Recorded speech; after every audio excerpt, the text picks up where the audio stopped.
Hello everyone and welcome back to the channel. Today I'm going to show you guys how to change Gmail profile picture on Android. So first of all, what you have to do is go to the Gmail application, and first go to the Gmail application, and at the top right corner of the screen you can see your profile icon. Simply tap on your profile icon, and as you can see your profile icon again.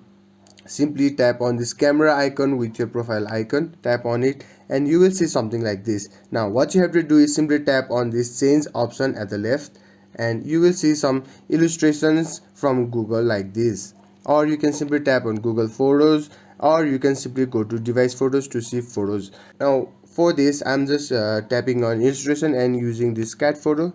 Now what you have to do is simply tap on the save as profile picture, or you can change the presets. You can either crop, you can edit as you like. Now after editing, simply tap on the save as profile at the bottom, and after a while it will say saving changes. Now after saving changes, your profile picture will be changed across all your Google services soon. Now just simply tap OK, and after a while your profile picture will be changed. So there you have it. If you found this video helpful, please give it a thumbs up and don't forget to subscribe for more tutorials. Comment down your thoughts, and until then, goodbye.